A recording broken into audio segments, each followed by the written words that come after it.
What can you get away with, and when should you spend money? Spend or save?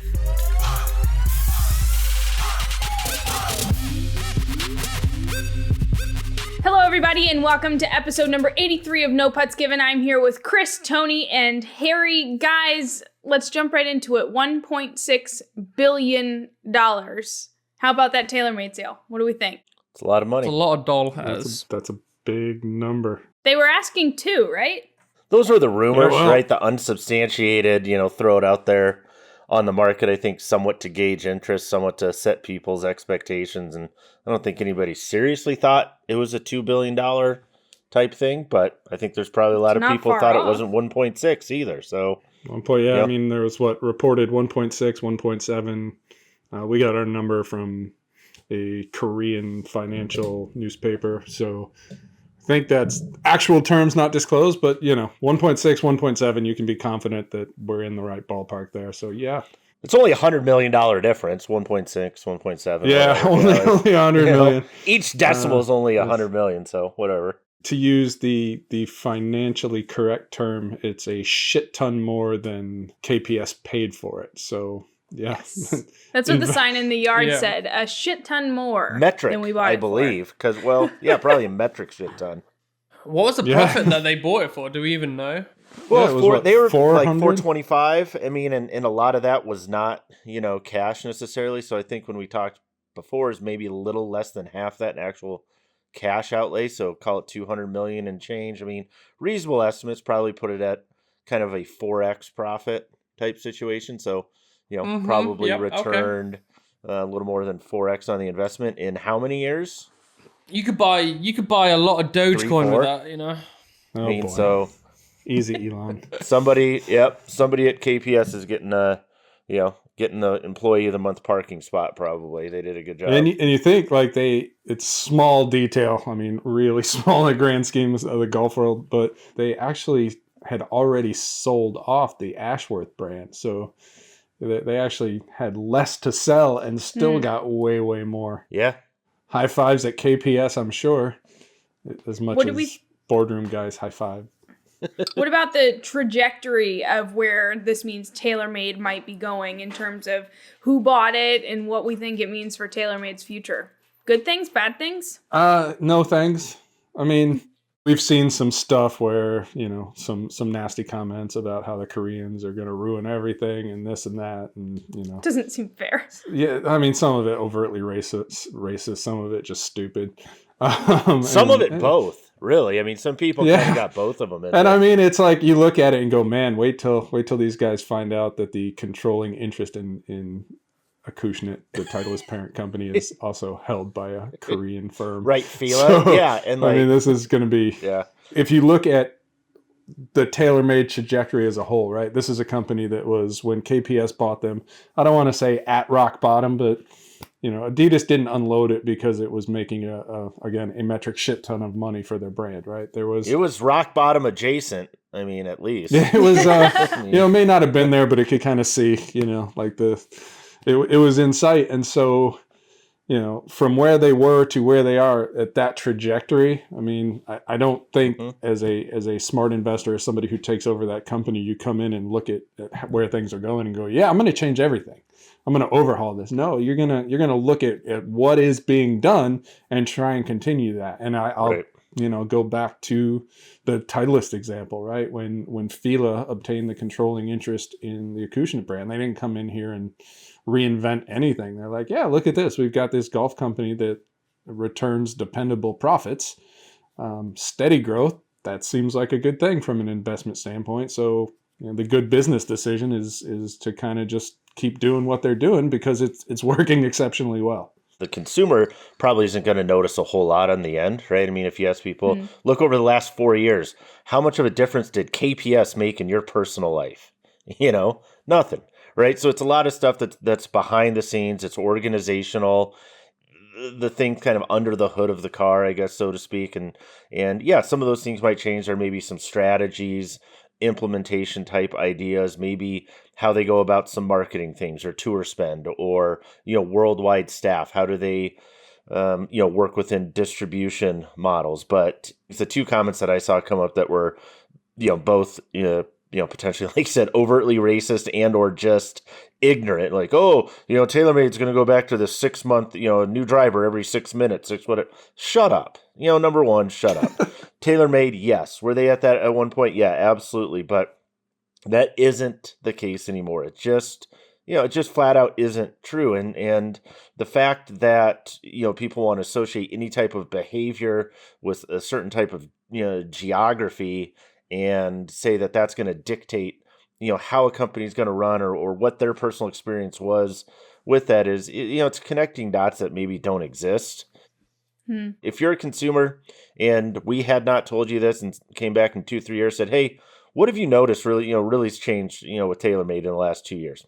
You're not going to see much. Yeah, you'll see the one thing that is intriguing, right, is the fact that the Korean market is the second biggest golf market on the planet right now. And so, is there a way to, as what becomes, I guess you could say, is a Korean brand now by some measure, is there a way to leverage that home team advantage to grow your market share in again that second largest market? Well, I see them making a little bit more of a different product, like a lot of these brands do in the Asian market, where they make different clubs. I can see they already have Asian market product, and I don't, again, but not that much. I reckon it's going to be 50-50. Well, I don't think you need that much. If you look at the trends in the Asian market, is that they're sort of moving away from those traditional Asian market designs, and so you are seeing Callaways and Titleist and TaylorMade too. You're seeing American brands have more of a presence in those markets with what we would consider to be traditionally American style designs. It's so now, bizarre. You're still going to see some of that light stuff, but for the most part, even those markets are shifting a little bit towards, our standard, if you will. And that's probably its own topic. What I've noticed is a lot of the Asian market, if it's not expensive, they don't buy it. So whether you see the same product, say it's $500 here for a driver, if it's not $1,500 or $1,500 whatever it is over there, then they're not going to go buy it. Yeah, like I said, this is probably its own topic. Looking at the trends and things as we've established, we have MyGolfSpy Japan, and and working with that team and discussing a lot of these issues with them. You've seen a couple things over the last 5, 6, 7 years. One, to Tony's point, you've seen typical or kind of traditionally JDM, Japanese domestic market. We often lump, Korea in there as well. They've tried to do things to become more marketable in the Western world, try to take advantage of the demand that's in North America. And on the other hand, you've seen some American companies try to get more product and awareness in Asian markets where they know, to Harry's point, people will pay a premium for a variety of reasons, a lot of which are cultural. And so you can look at specific examples with different clubs. Like you can look at, I'll use Mizuno as an example, like MP20. You look at just some of the design features. There's elements to the Mizuno irons that look more traditionally Japanese than arguably the MP18 series before it. Now, on the other hand, you're seeing, take a company like Miura, who, is really trying to, establish itself and really arguably is one of the only ones that has now in North America, and what they've tried to do, like with their new 401 iron and a couple of those to try to take, Japanese roots and make them more marketable in the U.S. And so we've seen a lot of this push-pull. Like I said, there is probably a longer topic and more of a discussion to it and a lot of examples to it. But again, Harry, back to your point, new company that's coming out that we're going to talk more about here in about a month, Proto Concept, their driver, driver head itself is about $1,000 without a shaft. And why is that? Crazy. Yeah, but will it sell? I can guarantee you. I mean, we got it. I'm looking at it right now. I see it right now because it came into the studio. Yeah. And it looks like an everyday driver. Till we cut it open. Until you cut it open and we'll see what's inside. This actually brings me to the next topic that I wanted to dive into today. You say $1,000 for a driver head without a shaft. That seems extravagant to me. However, if it's the best on the market, it might warrant the money. So considering the vast number of things on the golf market that consumers can choose from, I want to know what you guys think about when you can get away with something cheap that you don't have to spend a lot of money on, and when you should really take your time, pick out what's right for you, and invest your money. What can you get away with, and when should you spend money? Spend or save? Chris, why don't you start? What do you have on something that you can get away with? So if I'm a value buyer, first place I'm going to look really is probably irons. If I look at just look at golf equipment itself, obviously we know golf equipment depreciates, pretty darn rapidly, even with, 18 and 24 month product cycles. The depreciation probably isn't as rapid as it was maybe 5 or 6 years ago. But when you look at the lifespan, look at like the half-life of a driver or for a set of irons, they're going to far outlast, from a performance standpoint, what you'd be, kind of willing to spend on them up front. I mean, Daniel Berger was playing 2011 set of, Taylormade CB irons, right? You see guys and gals that play, very traditional looking muscle back, cavity back irons. They're not going to wear out in 2-3 years. So if you find a set that you like, or you're willing to look back a couple of years, you can get a set of irons that was $1,200, $1,100 for, maybe a third of that. So that's the first place that I'm going to go. If I want to save, there's a tremendous amount of life left in irons after 2-3 years, and you can probably knock off 2/3 of the cost. So that's where I'm starting. I'm going with irons. Okay. So don't waste your money on a brand new set of irons right out of the gate as soon as they're released, is what you're saying. I'm saying if you want to save some money, it's a good place to do it. All right, let's see. Harry, where would you save your money? What doesn't have to be expensive or top of the line, in your opinion? I would say a golf driver. A driver? What about a non-golf driver? I'm not sure why I threw that in there, but whatever. I would say a driver. I mean, we've proven that a 5-year-old driver just performs incredibly well. It all depends. If you have a wooden driver, then yeah, you might want to get a new driver. But if you don't have a wooden driver, I would say if you had a driver that it's at least 5 years old, you're on the edge of potentially getting a new one. Devil's advocate here, though. Driver makes a significant impact on your game, right? So if you have a driver that is fit to you, that might be on the more expensive end, is it then worth splurging because it could make significant improvements to your game? I mean, yes, but answer me the question of how many people are actually fit for a driver. 90% of golfers buy off the rack. I mean, if you have a 5-year-old driver, you're not going to see, unless it's ridiculous, change. a really bad 5-year-old driver. Yeah, and you were poorly fit for it. Yeah, you're not going to see 20 yards of difference. You're not going to see that. Right, Brooke Henderson won on the LPGA Tour a couple weeks ago with all G400 series Metalwoods Ping, right? So, which are now 2 generations old. And those are, again, you have players playing at the absolute highest level that, I think would back that up. So, all right, Harry, save on the driver. Tony, where are you saving your money? What doesn't have to be the most top of the line? I mean, a putter, for sure. I mean, you can go back.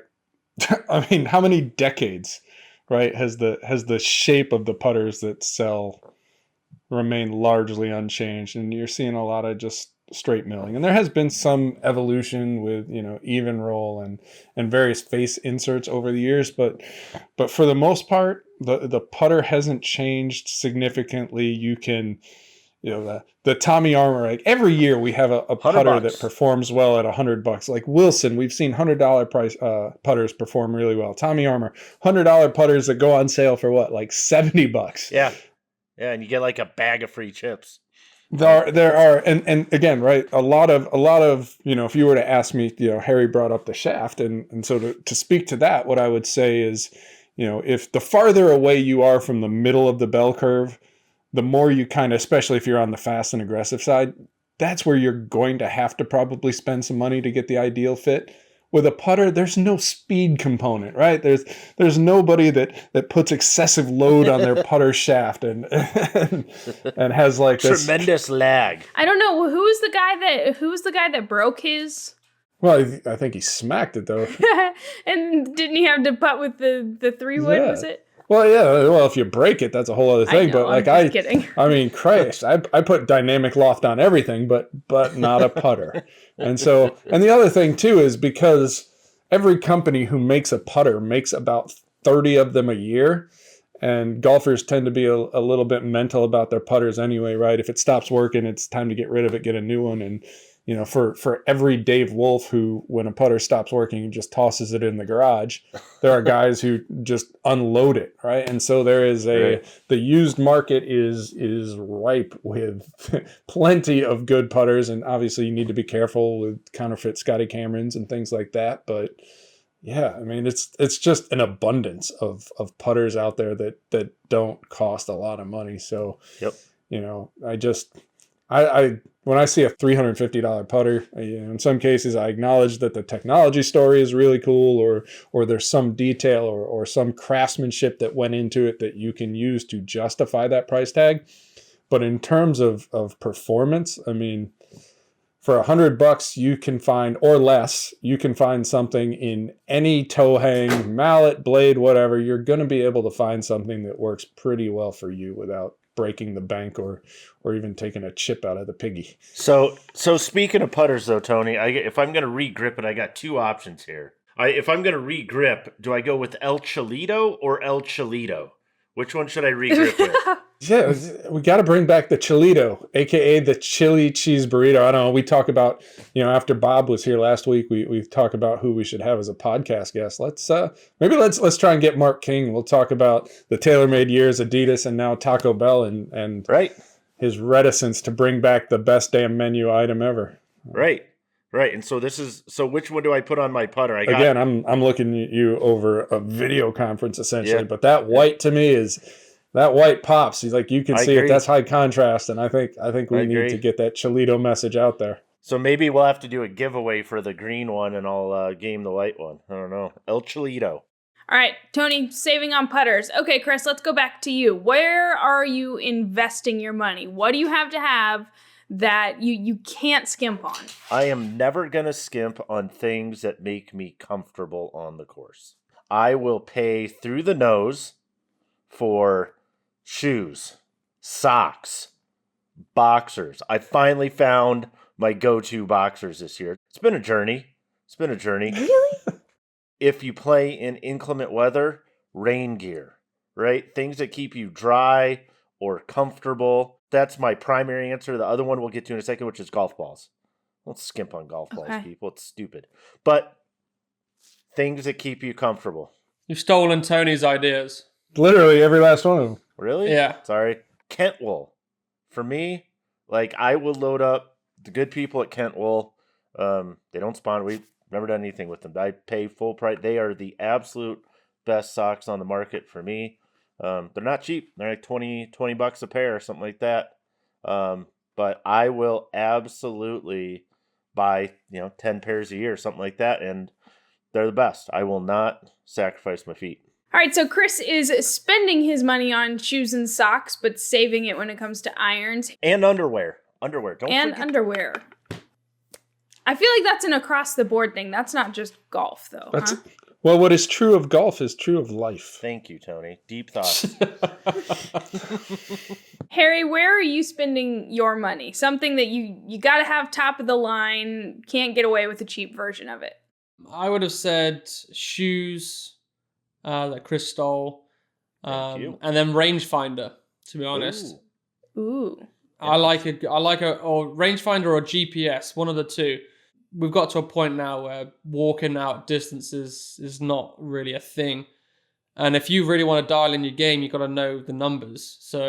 And the cheap versions just don't do it as well. If you have a cheap rangefinder, you could be off by 10 to 20 yards, depending on if you hit the correct target or not as well. And when you do hit the correct target, it could still be off by 7 or 8 yards. So that don't skimp on. Just purely, I think it's worth the money. It's a good answer. Tony, how about you? What can't you skimp on? You got to spend all the bucks that they ask of you. So I think everybody's been right so far. Like Harry mentioned rangefinders, and at first I was like, oh, it's that's more of a convenience. But I just got a new one, replaced a 5-year-old Bushnell with a newer Bushnell, and even something is the difference in target acquisition time is appreciable. And the fact Harry mentioned, like, it's very clear when you don't have the target you're looking for. So that makes a big difference. But fundamentally, Chris is right. I don't care what you splurge on, right?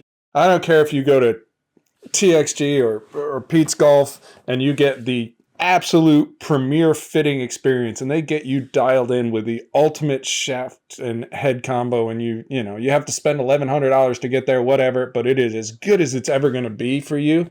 If your shoes suck and you're uncomfortable on the golf course, It's over. that driver does not even matter. Like, it's misery. And if your rain gear sucks and you get caught in rain, you're miserable, and all of the stuff you splurged on doesn't matter. Underwear, my God. Like, I don't understand people who buy cheap underwear. And yeah, I'm as much an underwear snob as I am a golf ball snob. I'll admit it.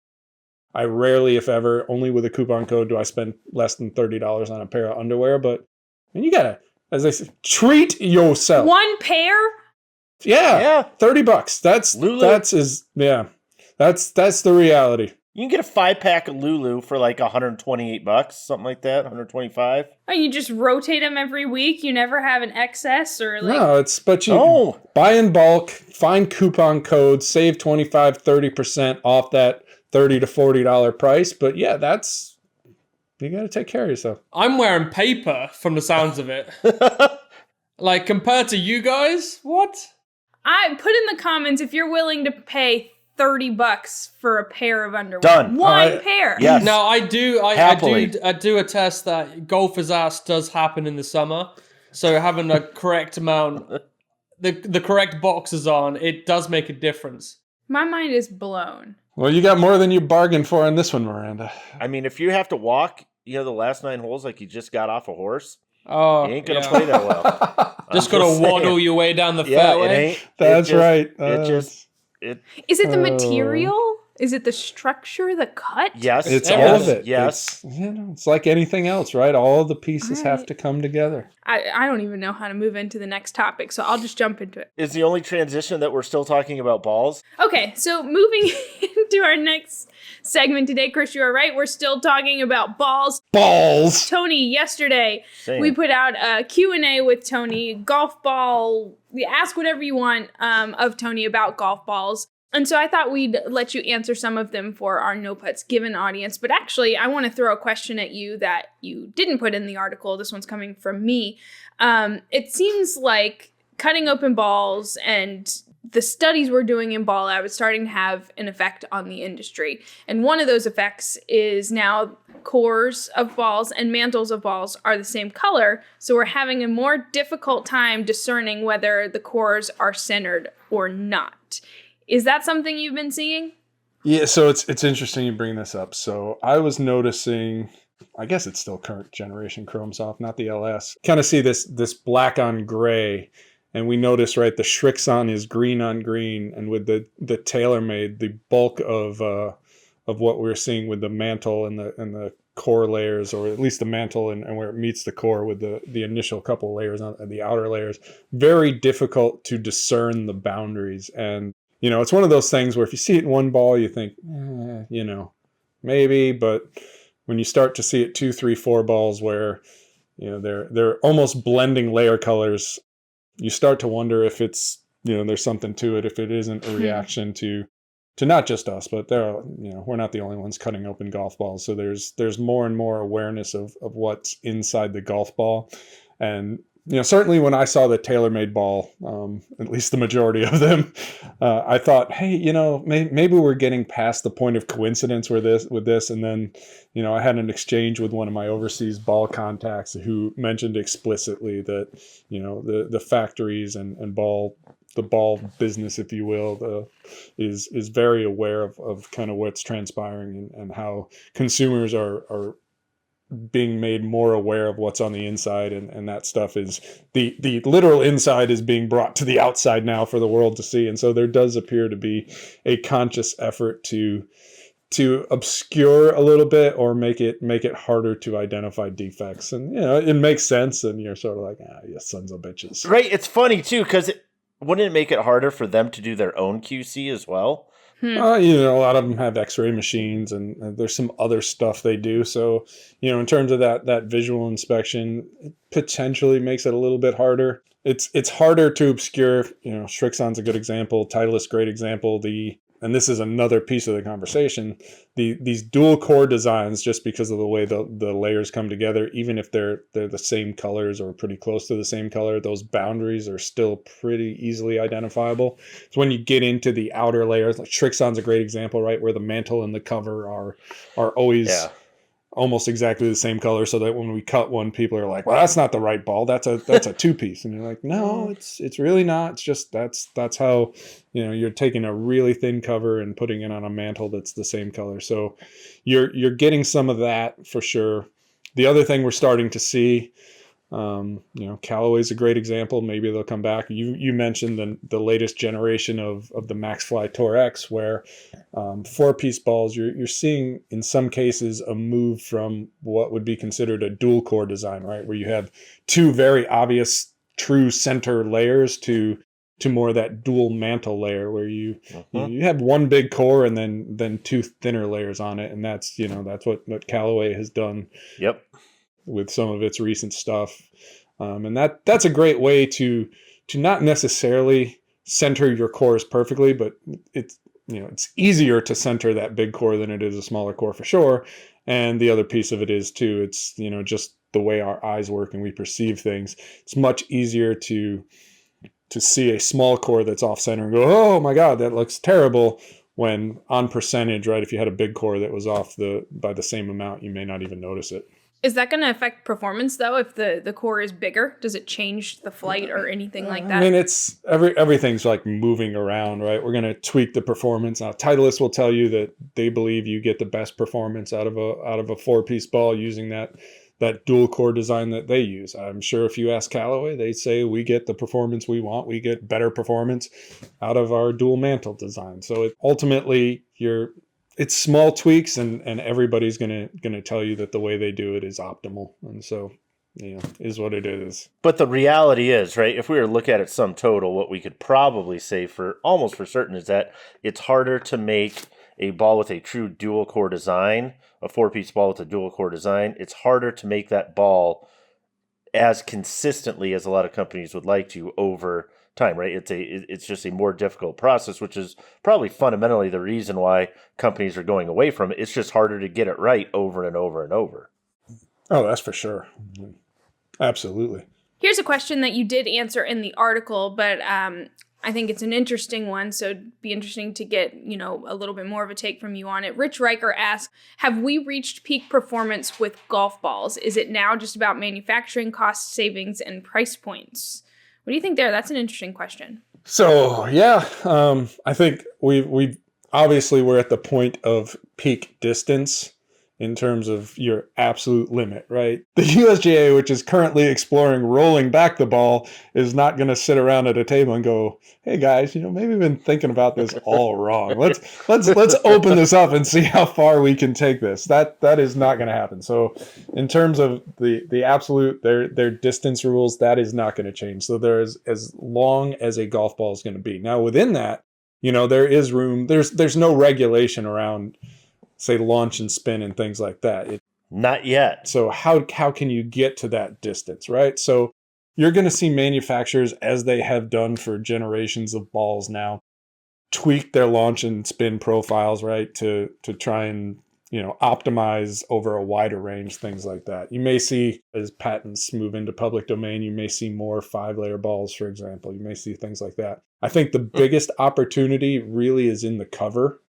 That's for a couple of reasons. One, as much as we think of golf ball design as this advanced thing where everybody understands everything they're doing, the actual flight of the golf ball over the duration of it is not by any means fully understood. We're talking about just portions of a single rotation that have been fully mapped at this point using massive amounts of computer horsepower, and they're still, a long way away from understanding what happens over the full trajectory. So I think as that piece becomes more understood, you're going to see evolutions of dimple patterns, not necessarily for more distance again, because that's pretty much capped, but you're going to see things like just kind of balls that are more stable through the air is how I would describe it. So they're not going to be impacted as much by headwinds and crosswinds and things like that. So that's an opportunity. And the last one too is largely cost driven, but we know that not every golfer wants to spend $40 on a golf ball. And so we're seeing, Chris and I joke all the time, right? This idea of premium ionomer. But there is a movement to continue to advance that material to the point where you get performance similar to urethane out of a lower cost material. And so that's kind of the last one is to I guess make a better, cheaper ball, if you will. That's pretty much what we're looking at in terms of, anybody could make a ball that goes longer right now. The USGA just doesn't allow it. And, anybody can make a ball that spins more or less now, but there becomes a practical point, right? It's a fitting consideration where if you move away from where we are in the market now, you're just moving to these niche ends at the perimeter.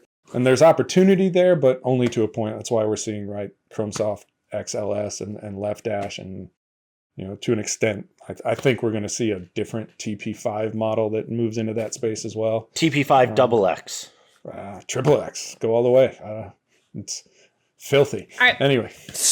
We're also taking some live questions via Facebook. So Tony, you haven't seen this one before. No. Fun. Buddy, I'm going to mispronounce your name, and I'm sorry. I think it's Cleet DeWispler. If you say it fast, you can't tell. I know, but let me know if there's a better way to say it. I'll fix it. Or let me know if I got it right too. But he wants to know, what's the most overhyped tour ball in your opinion, and the most underrated one? I think that's a cool question.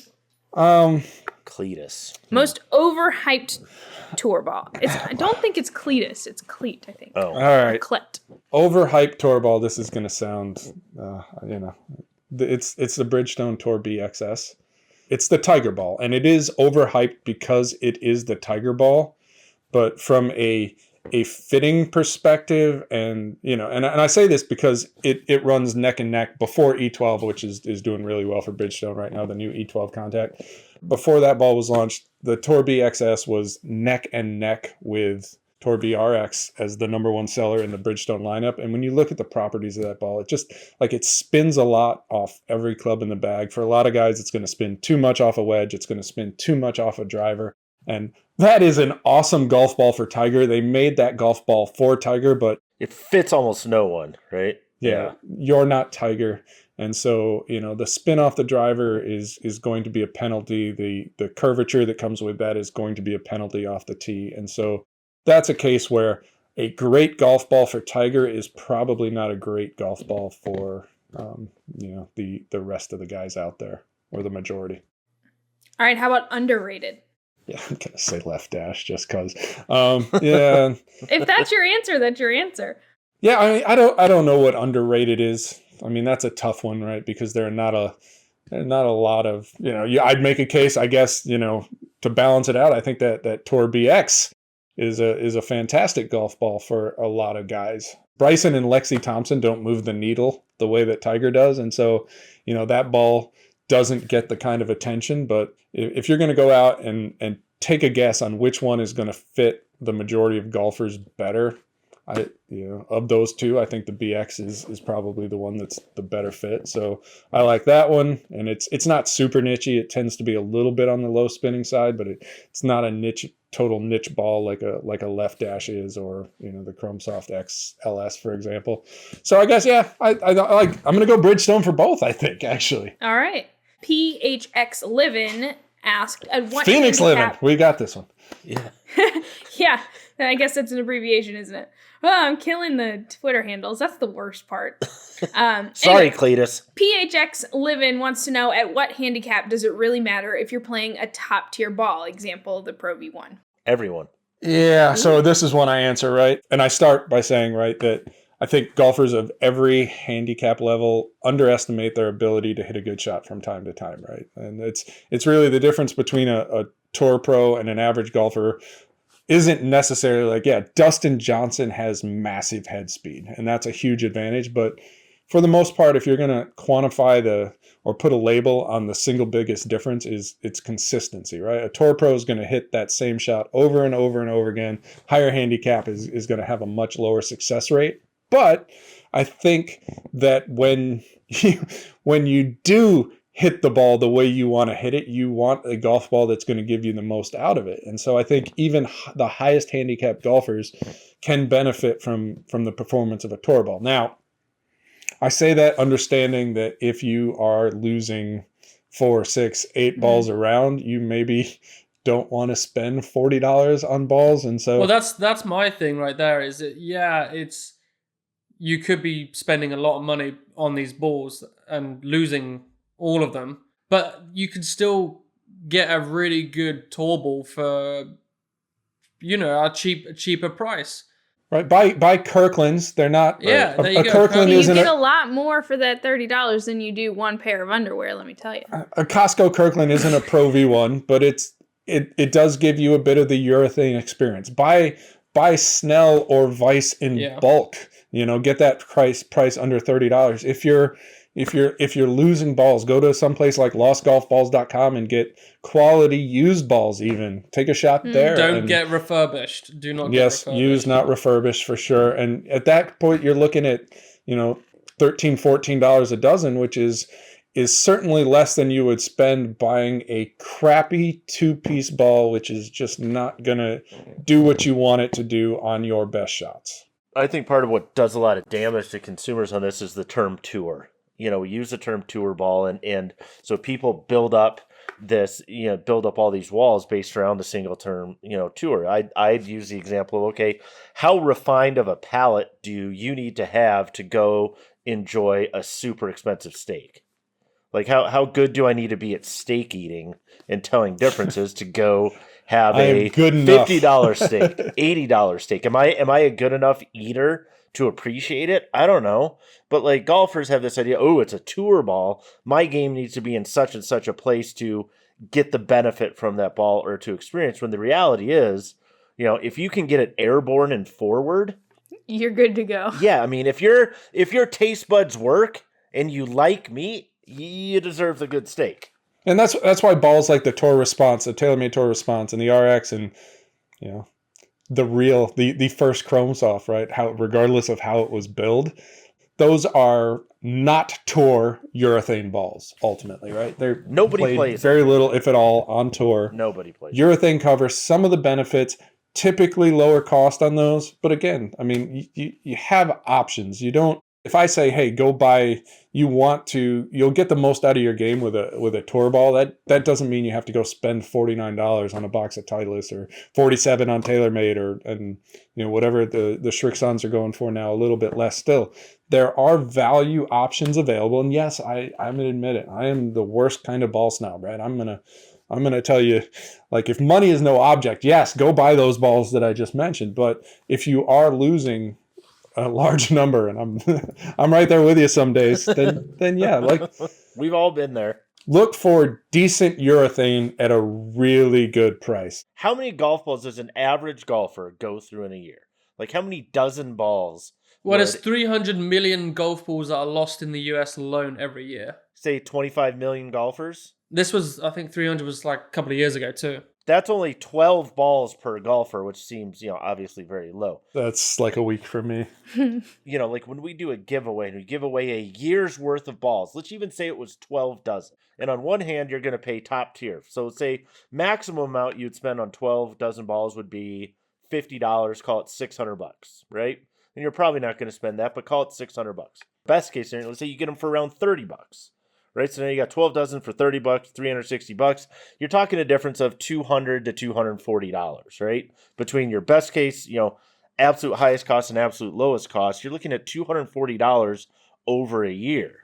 Or that's 5 rounds of golf, though, for some guys. Yeah, or 8 pairs of underwear. I get it. But this idea that it's like, oh my gosh, these tour balls are so expensive. I mean, people waste way more than $240 on expensive coffee or whatever the case is. So it's not like you're spending thousands of dollars more to get a top tier premium golf ball. And it's like, oh my gosh, I am just saving so much money. I can put an addition on my house because I'm paying, I'm going to play these, these balls. Yeah. And I might lose one. But there is a mindset though, right? And I understand this. So if you go out and you spend $50 a dozen on a golf ball and your first round out with your brand new box of balls, you lose half of them, man, you're going to feel that pinch when right. I would not spend $240 a session on my hair if it were brown the next day. Or if it fell out afterwards, right? Well, it so, doesn't. like you do get to. There is a lifespan of Miranda's hair, but that's that short-term mindset. I get it, but people spend $50 on a T-shirt. Think about what you're willing to spend on something you're pretty sure you're going to lose. And so, yeah, like I said, Snell and Vice, if you can, when you buy them in bulk, they're sub $30 a dozen. Costco is, $15 a dozen is what it averages out. And then if you're willing to take a shot on used golf balls, again, used, not refurbished. I actually looked at this the other day as I was answering these questions. I'm like, what do they cost? Used Pro V1s. $2 a ball, $1.50 a ball, something like that. Under 15 a dozen. And if you think about your own experience, the guys who lose all those golf balls, right? How many of them do you lose while they're still in really, really good shape? Every single one. It's the first tee. You save it for a tournament. You Pro V1 and boo in the water or out of bounds. But that lasted long. Like, I understand that the durability does matter, right? But there is, as a guy who loses more balls than he would like, it's a magical feeling when you have to take a ball out of play because it's beat to shit. You're like, yeah, I outlasted this golf ball. That's a win. So, all right. Anyway. Alan Birch, I can say your name. Alan Birch wants to know, what ball do you guys play and why? So everybody can answer here. Chris, what ball do you play? I play the Pro V1X Left Dash. That is my go-to ball as of right now, this moment in time. Although a close second is the Pro V1 currently. But the thing that I like about Left Dash is the following. Number one, so it's the high launch, low spin. It's the only one that isn't linear. It doesn't give me golfer's ass. Yes, it is a higher launch, low spin. The low spin makes this, for me, an incredibly long ball off the tee. And off the irons. And so that is helpful. I play with a number of guys that hit the ball further than I do. This allows me a way to close that gap even incrementally without, for me, sacrificing anything that I need around the greens. If anything, being a little bit lower spin as well, off irons, it allows me to play a slightly softer shaft in my irons than I might otherwise, so that it generates a little bit more spin. So I don't feel like I have to, swing all out on my iron shots. I feel like I can try to hit shots, etc. And then it still gives me enough spin, wedges and around the green. I have no problem controlling it the way that I feel like I kind of want to around the greens. And so it is that kind of combination. It kind of hits all those different segments of my game. So I'm a left dash guy. All right. Harry, what about you? What ball are you playing and why? Playing the Pro V1, the regular one, because it's incredibly consistent. I would like it to be a little bit more softer around the greens for my personal game. But apart from that, I really, really like it. If it had a softer cover, I can get a little bit more check around that green when I bump and run some into the greens. But apart from that, it's a phenomenal ball. You might want to work on your technique. I mean, if Chris and I can get a left dash to check up around the green, I would think a Pro V1 shouldn't be a problem. Well, here's the thing with you guys. You're very steep with your wedges, so you like to fat it and thin it. I'm more consistent. I'll show you. I'm going to send you some wedge pictures of me. I have a very nice, consistent approach. Steep doesn't matter, Harry. It's all spin loft. It's that face to path, face to attack, face to attack relationship. Adding dynamic loft to it. I'm gonna send you some videos. I'm gonna hit some pitch shots for you today, Harry, and send them in. All right, let's see it then. feisty. I'm gonna blow your dinger mind. I am. So this is early season, right? So I'm like Chris. I've been a left dash guy for, this will be season 3, or at least part of season 3 with left dash. Last year doesn't count. For all the reason I like it's filthy long off a driver, and I'm a high spin guy. So Titleist will tell you it's a niche ball. I think from a common sense perspective, that's probably accurate, right? You don't want to fit exclusively for driver performance, but I like the distance off the driver, and I am a high spin guy, so I play it off my irons. I don't even have to soften up my shafts. I can keep playing what I'm playing, what I'm like. I can get it to check up around the green, even off little, short 20, 30 yard shots, even less. So that's been my go-to. Having said this, and this is going to probably shock a lot of people when these words come out of my mouth, but here goes. Uh-oh. I have been experimenting with the Callaway Chrome Soft X LS, and I can tell you that it is not short. It holds its own with left dash. Very similar performance. Might even bite a little bit more around the green. What? That's anecdotal. I'm going to have to play with it a little more and see where we are with that, but fuck me for saying it, but it's a ball. It's a ball that I continue to be intrigued by. I would be more than happy to give it a fair test against the left dash, but nobody from Callaway reached out though to take me up on that. The one thing I have noticed, the cover does tend to chew up just a little bit more, and so I have one that I've been playing for a while that I may have to trash, but that's a good feeling. Yeah. So it's I can't say it surprised me because we've seen the steady improvements in the Callaway quality control from, I'm going to be very clear about this, from the balls made in the Chicopee, Massachusetts plant. Some of the stuff that's coming in from overseas, I'm still a little weary about, but in terms of that flagship product, the Chrome Soft XLS, what I'm seeing suggests improvement.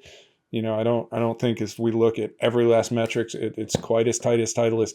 But I'm willing to say, I'm willing to append that with yet, because I do see that steady improvement. And I've been messing around with this golf ball off and on for 5 rounds, and I don't hate it even a little. I haven't seen, all right. With every other Callaway tour ball I've seen with enough swings, I've started to see some stuff that was kind of dicey that I didn't like, and so far I haven't found it yet. I'll keep looking. I'll be back to complain. All right, you let us know. You'll be back. Keep us updated. All right, let's round it out with this one. Schlichty wants to know, how do I determine the best golf ball for me? I wish we had a golf ball selector tool. Yeah, this is one of those ones, right, where there are a lot of different philosophies. Conventional wisdom, it's what Titleist will tell you, it's what Dean Snell will tell you. Start from the green and work your way back. And so, hey, make sure it works.